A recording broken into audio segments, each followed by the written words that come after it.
Suatu ketika ada anak-anak curhat ke saya, usia 15 tahun. Ustadz, pacar saya hamil. 15 tahun, kelas 3 SMP. Saya bilang, pertemukan saya bapakmu. Kalau tidak bisa ketemu, kasih saya nomor teleponnya. Saya telepon.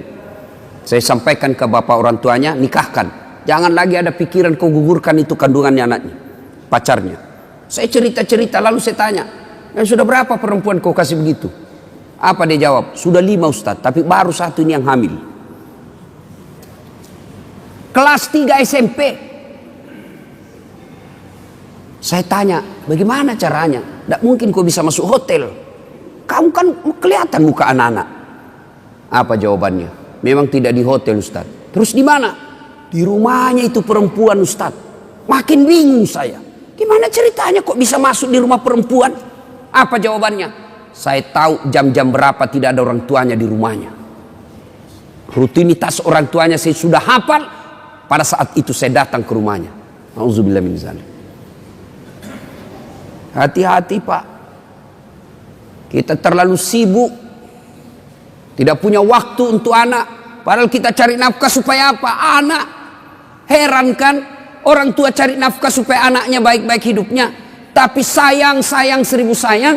Anaknya hanya diisi perutnya, tidak diisi imannya. Kita terlalu bingung apa yang dimakan anak kita. Padahal demi Allah, ada enggak di rumah ini mati kelaparan anaknya? Tolong tunjukkan saya Pak. Ada di rumah sini yang mati kelaparan anaknya? Ada? Ada Pak? Bohong Bapak kalau katakan ada. Tapi yang mati gara-gara narkoba, bisa jadi ada. Mati gara-gara ngelem, lem pox dia campur lem tikus. Jangan kau campur lem Korea, ndak bisa terbuka mulutmu itu. Ayo, mati gara-gara balapan, mati gara-gara narkoba, itu banyak Pak yang begitu. Maknanya, jangan cemas soal perutnya anak, yang kita cemaskan agamanya. Perut apa? Terlalu bingung. Cicak aja dijamin rezekinya oleh Allah. Cicak. Bapak tahu cicak? Tahu cicak? Apa dia makan cicak? Hah? Nyamuk. Masuk akal enggak? Di mana ketemunya? Enggak punya ke terminal. Satu di dinding, satu terbang. Di mana ketemunya? Kalau kita pesawat bisa ketemu. Di mana kita ketemu? Di terminal. Ini nyamuk enggak punya terminal. Di mana ketemunya? Tapi Allah yang ngatur rezekinya cicak. Sehingga lagu kita dulu kan, cicak-cicak di dinding, diam-diam merayap. Datang Pak. Cicak yang datang, nyamuk yang datang. Datang seekor nyamuk. Lagu tidak mengatakan cicak lompat ke nyamuk. Wah, enggak, setengah mati cicak, kasihan. Itu lagu-lagu dulu Pak, memang bagus. Saudara-saudara sekalian, nih perhatikan anak kita. Nih lagi nih.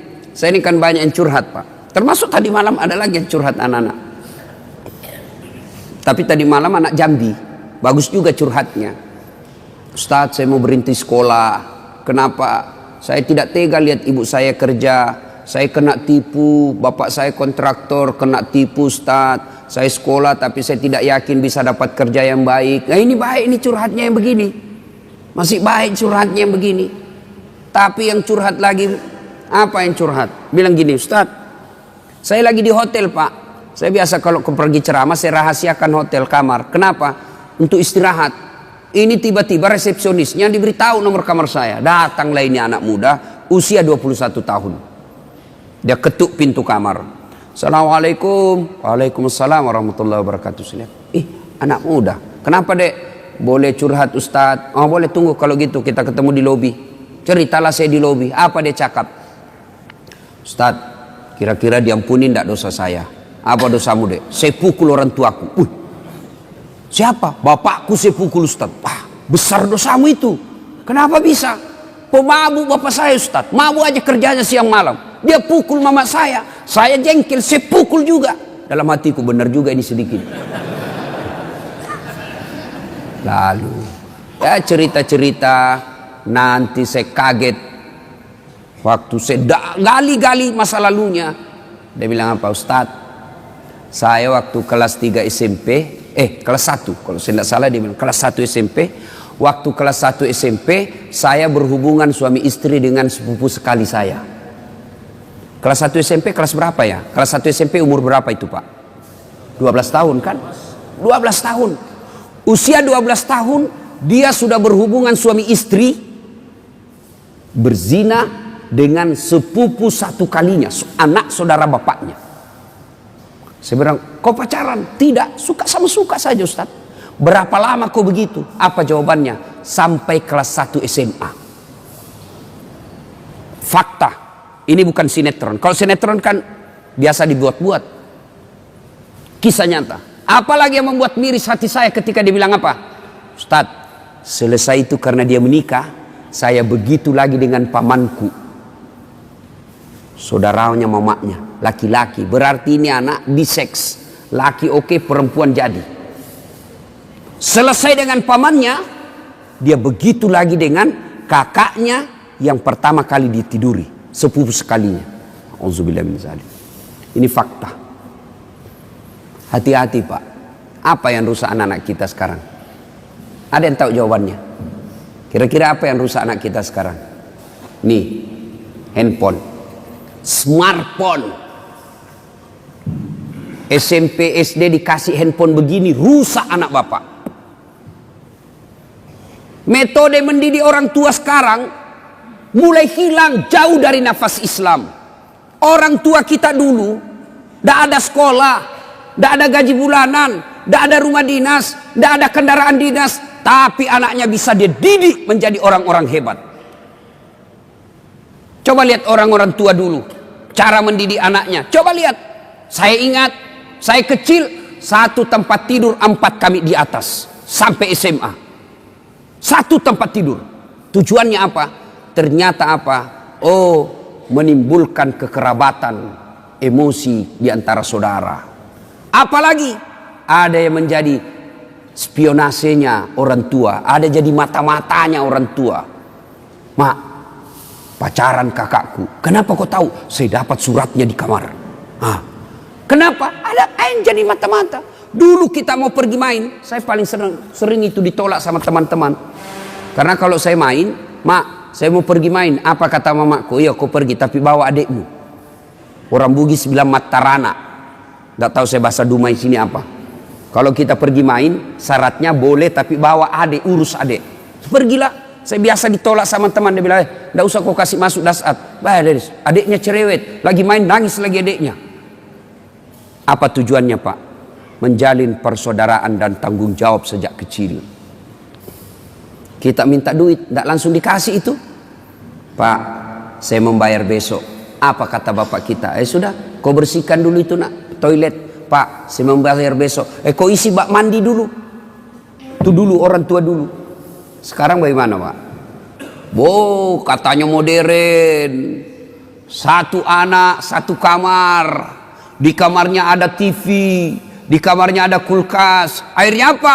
Pulang sekolah langsung masuk kamar. Kapan dia keluar? Mau makan. Sudah itu masuk lagi kamarnya. Tidak pernah bertemu saudaranya. Jangan heran, begitu bapaknya meninggal, hanya perkara warisan mereka berpengadilan dan tidak punya rasa malu. Coba lihat anak-anak kita sekarang Pak. Masya Allah. Bapak kalau anak-anak mau pergi sekolah cium tangan enggak? Bapak kalau anaknya mau pergi sekolah cium tangan? Cium tangan? Enggak percaya saya Pak. Itu cium tangan, kalau saya jabat tangan sama ibu saya begini cara saya. Cium dulu telapaknya. Atasnya dulu saya cium sekali, baru telapaknya 2 kali. Itu namanya cium tangan. Anak-anak sekarang dia kasih gitu tangannya Pak. Enggak, di sliding Pak.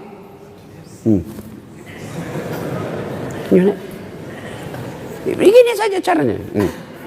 Di kepalanya di sini. Sekali tangannya cowoknya tabek Kak. Beleng-beleng. Hormat betul sama cowoknya, sama mamanya kurang ajar.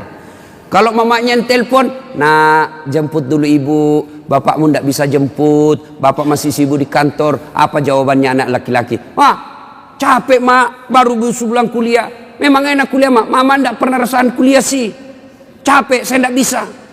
Giliran ceweknya yang nelpon, Kak, jemput dong. Tunggu dek, 10 menit saya datang. Inilah anak-anak kita. Coba, siapa yang salah? Apa sepenuhnya salah anak? Tidak, 90% salah orang tua. Bapak mau tahu enggak masa depannya di kubur nanti? Mau tahu masa depan di kubur? Lihat anak-anak kita sekarang, Pak. Kalau sudah dekat subuh, bunyi gerendel pintu. Siapa itu? Ternyata anak kita pergi ke masjid. Masya Allah, bapak sudah kaya itu. Jam 5:30, anak-anak sudah pada pulang. Buru-buru mandi, kenapa? Mau datang berjamaah ke masjid. Bapak sudah kaya meskipun bukan anggota DPR. Berapa banyak orang tua saya lihat, pejabat publik, kepala dinas, pejabat berteras, dicium tangannya sama pegawainya di kantor, dimuliakan. Mau naik mobil dibukakan pintu mobilnya, tapi sampai di rumahnya dilempar sama anaknya yang masih SMP. Orang tua paling miskin itu. Suatu ketika Nabi menuju ke satu tempat. Dalam perjalanan menuju ke tempat tersebut, Nabi melewati pemakaman. Nabi melewati pemakaman, lalu Nabi bersabda, saudara-saudara sekalian, langkahkan kakimu dengan cepat. Sahabat melangkahkan kaki dengan cepat. Sampai di tujuan. Balik lagi Nabi, melewati rute yang sama.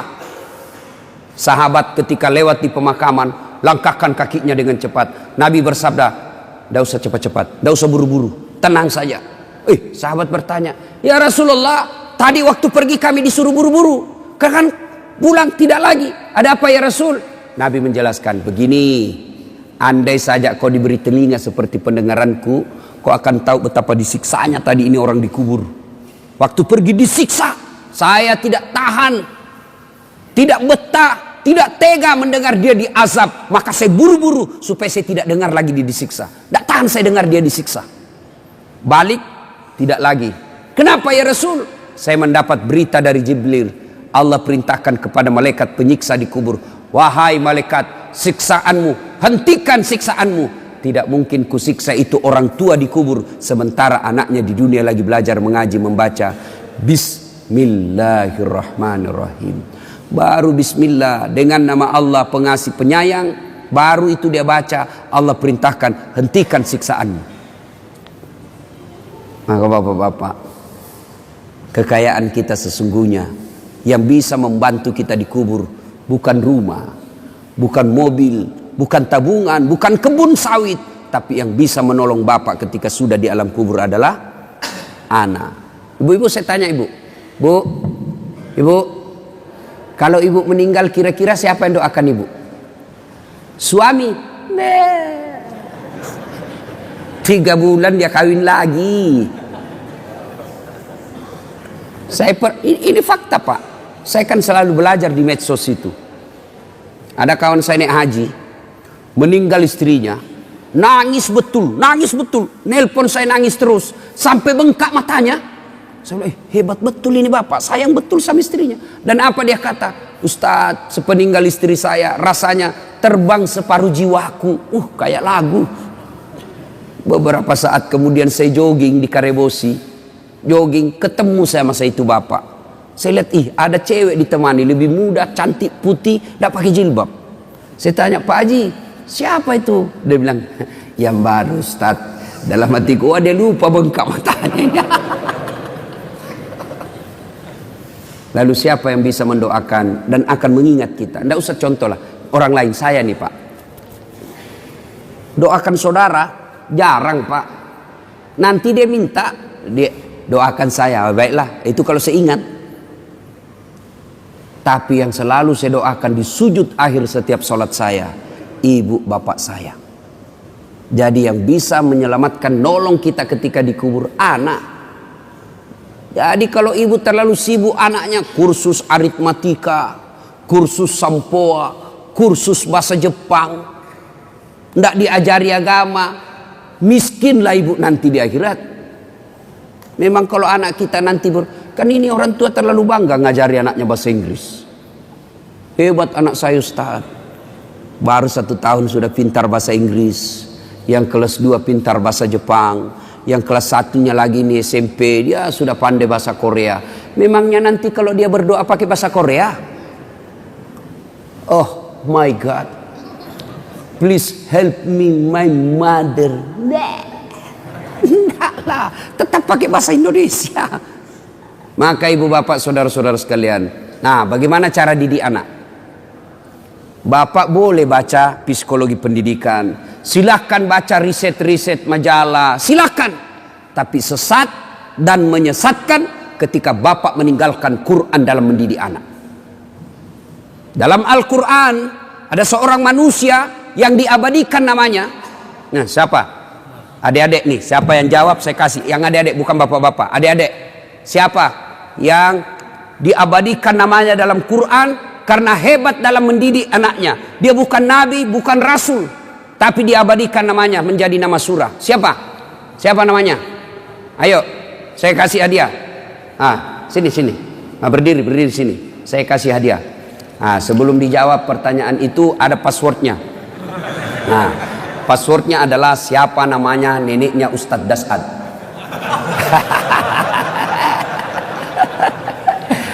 Dek ya, lain kali jawab saja sembarang, belum tentu mereka juga tahu ini nenek saya.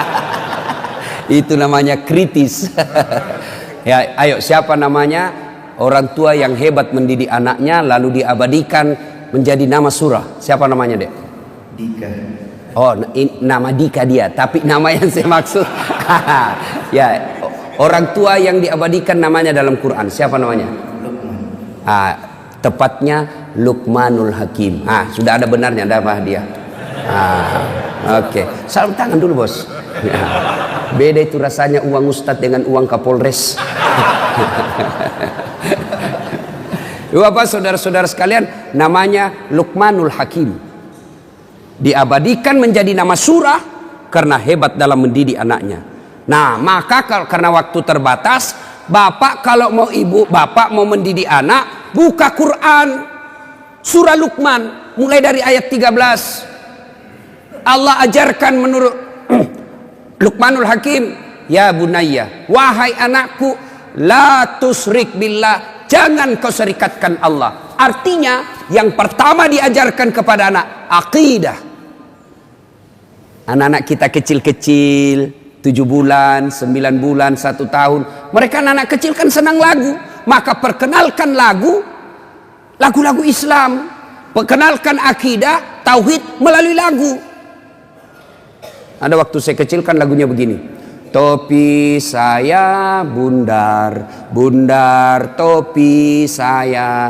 Kalau ibu-ibu dulu kalau dia didik anaknya, lagunya dia perkenalkan sejarah Nabi melalui apa? Lagu. Pada zaman dahulu kala, pada zaman jahiliyah. Saya tanya ibu lagi nyanyi, kenapa zaman jahiliyah, mak? Dia jawab, lahirlah seorang rasul yang terakhir dan mulia. Saya tanya, siapa nama nabi terakhir, mak? Dia jawab lagi, Nabi Muhammad namanya. Siapa nama ibunya, mak? Siti Aminah ibunya. Bapaknya siapa? Abdullah nama ayahnya. Di mana tinggal? Di Dumai atau Pekanbaru? Madinah tempat tinggalnya. Terus selanjutnya, mak, dia lanjut lagi lagunya. Setelah dewasa diangkat menjadi rasul. Siapa yang angkat? Ketua RT atau Pak Desa? Oleh Allah yang kuasa. Allah itu siapa, mak? Pencipta alam semesta. Akidah masuk. Itu lagu dulu. Kalau datang suaminya, dia hibur. Marah suaminya, dia nyanyi juga. Ibu-ibu dulu nyanyi tapi sopan lagunya. Marah-marah suaminya, pak, nyanyilah dia. Insaflah wahai manusia, bila dirimu bernoda. Marah lagi suaminya, dia goyang kepalanya. Joget juga tapi kepalanya aja goyang dengan tangan jari-jarinya. Dialah pengasih dan penyayang kepada semua insan. Itu lagu-lagu zaman dulu. Ibu-ibu tidak ada majelis taklimnya tuh, tidak ada baju seragamnya. Dulu. Sekarang ibu-ibu apa lagunya? Yo ayo, ayo apa? Ayo poligami.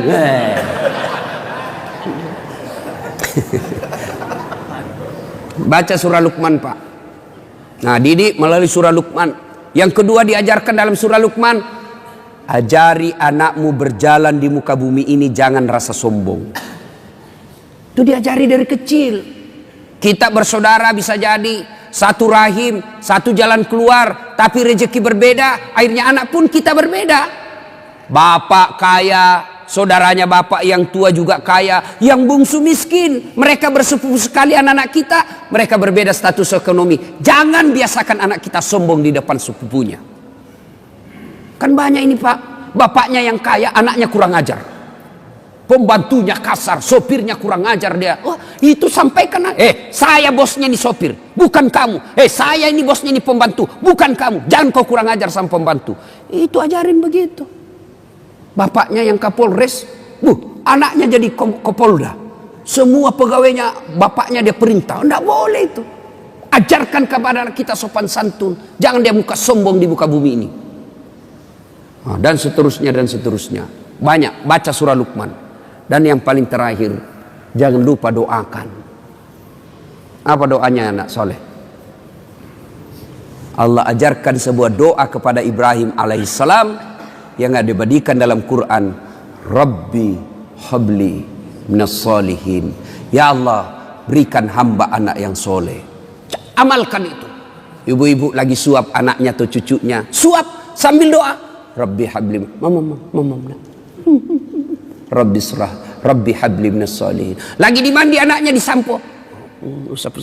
Rabbi habli minas salihin. Mau tidur anak kita, usap-usap kepalanya. Rabbi habli minas salihin. Mau pergi sekolah, dekap dia. Rabbi habli minas salihin. Anak kita bertanya, apa itu bunda? Saya doakan Nanda supaya anak jadi anak yang soleh. Sampai di sekolah mau bolos anaknya. Enggak deh, saya enggak bolos. Tadi bunda saya mendoakan saya jadi anak yang soleh. Coba diamalkan itu. Ada kemanakan saya, Pak, sudah mau maghrib masih main bola. Saya panggil, Fatur, sudah Mina, ayo berjamaah ke masjid. Sedikit lagi om. Oke, dia main futsal. Saya tunggui. Azan maghrib masih main bola. Terpaksa Ustaz Dasat masuk lapangan. Saya bisik telinganya, Rabbi habli minas salihin. Langsung menangis. Heran semua orang lihat. Hebatnya Pak Ustaz. Dia bisik saja kemanakannya menangis. Dia tidak tahu telinganya saya bisik. Tanganku dibawa menjepit.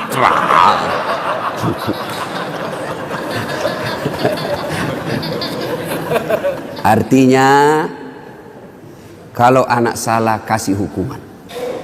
Anak melanggar jangan tidak dihukum. Supaya dia sadar bahwa kalau kau melanggar pasti ada sanksi dan hukuman buat kamu. Tapi jangan lupa hidayah dan petunjuk datang dari Allah Subhanahu wa taala. Ibu bapak saudara-saudara sekalian, inilah tausiah kita pada taklim kita kali ini. Mudah-mudahan ada manfaat. Terima kasih kepada Bapak Andi Abdul Latif yang telah memfasilitasi sehingga saya bisa sampai di tempat ini. 2 hari saya berada di tempat ini, subhanallah, alhamdulillah. Senang sekali bisa bersilaturahmi dan itulah nikmatnya persaudaraan dalam Islam. InsyaAllah nanti balik ke Jakarta lalu ke Timika. Lanjut lagi ke Timika, dari Timika ke Bombana, dari Bombana ke Pontianak, dari Pontianak ke Bima, dan seterusnya. Tanggal 21 saya ulang tahun. Saya pikir saya istirahat di situ, ternyata ada lagi sepupu teman minta, Ustadz minta lah, ya sudahlah tambah acara. Lanjut lagi, saya pikir tanggal 25 hari Natal saya libur, ternyata ada lagi maulid. Tak apa-apa, mereka melaksanakan Natal, kita juga melaksanakan maulid. Jadi ibu bapak saudara-saudara sekalian, mohon doa supaya kita tetap istiqamah dalam dakwah. Sebelum saya akhiri, saya mau cerita. Cerita terakhir. Ada orang imam penghafal Quran, anak-anak santri, ya anak remaja dikirim ke pesantren, hafal Quran. Pulang Ramadan, satu kampung mau mendengar hafalannya. Nah, kata Pak Imam, kaulah jadi imam. Kami mau dengar hafalanmu. Jadilah imam. Dia baca surah yang panjang, yang hanya dia menghafalnya. Al-Fatihah lancar. Begitu dia baca surah itu, yang panjang itu yang hanya dia menghafal, tiba-tiba ada cicak jatuh. Cicak jatuh, kena telinganya, kaget. Begitu dia kaget, stres. Orang stres hilang hafalan Pak. Dia lupa apa sambungannya ini. Dia ingat-ingat, tak bisa dia ingat. Dia lupa betul. Dia tunggu dari bantuan dari belakang. Tidak ada yang bisa bantu. Masjid hening. Hening masjid. Tiba-tiba ini imam berteriak, tolong bantu di belakang. Dia bilang di belakang, saya juga tidak tahu. Tiba-tiba berteriak anak muda satu di belakang sekali. Dia bilang, kalau begitu ya sudah, Allahu Akbar. Kisah berikutnya. Kisah berikutnya. Ini fakta, saya ngalami. Waktu saya masih kecil, berjamaah asar. Ketika sujud, lama sekali imam sujud. Kenapa imam lama sekali ini? Teman saya penasaran. Sudah hampir 2 menit masih sujud juga. Akhirnya teman saya diangkat kepalanya. Langsung teriak, wih, hilang imam. Wah, ternyata imam keluar dari samping. Kacau masjid. Bubar. Selesai saya tanya Pak Imam, kenapa tinggalkan masjid? Jamaah, dia bilang, saya kentut nak. Sebelum Pak Imam, lain kali kalau kentut kasih bangkit jamaah, angkat kepala supaya kami lihat. Dia bilang apa? Saya sengaja nak, saya malu kau lihat. Saya sengaja tidak bangkitkan kau, saya malu saya kau lihat. Kacau masjid. Apalagi saya berjamaah waktu itu KKN. Saya belum jadi ustadz. Ada kawan saya pakai gamis, pakai songkok. Saya cuma pakai baju biasa. Saya pikir, oh ini pasti anak pesantren. Jadi imam baca Al-Fatihah lancar. Begitu dia baca Al-Kafirun, saya sudah mulai bilang, berani betul ini dia baca Al-Kafirun. Dia baca, wala antum abiduna ma a'bud wala ana abidu ma abattum wala antum abiduna ma a'bud wala ana abidu ma abattum wala antum. Ini teman saya anak fakultas sastra, dia teriak, woi kenapa itu tak putar-putar tidak mau sampai? Langsung dia bilang ini juga kupikir. Kacau sholat ya. Kalau imam salah, berantakan satu masjid. Dalam fikih berjamaah, siapa saja boleh jadi makmum. Orang gila sampai orang waras boleh jadi makmum. Orang dewasa sampai belum balik boleh jadi makmum. Tentara, polisi boleh jadi makmum. Tapi jadi imam tidak boleh orang sembarang. Harus ketat syaratnya. Kenapa? Karena kalau imam bermasalah, batal kita punya jamaah. 2019 Indonesia milih imam. Hati-hati. Jangan milih imam karena kita satu kampung. Jangan milih imam karena satu partai. Jangan milih imam karena kita dapat proyek.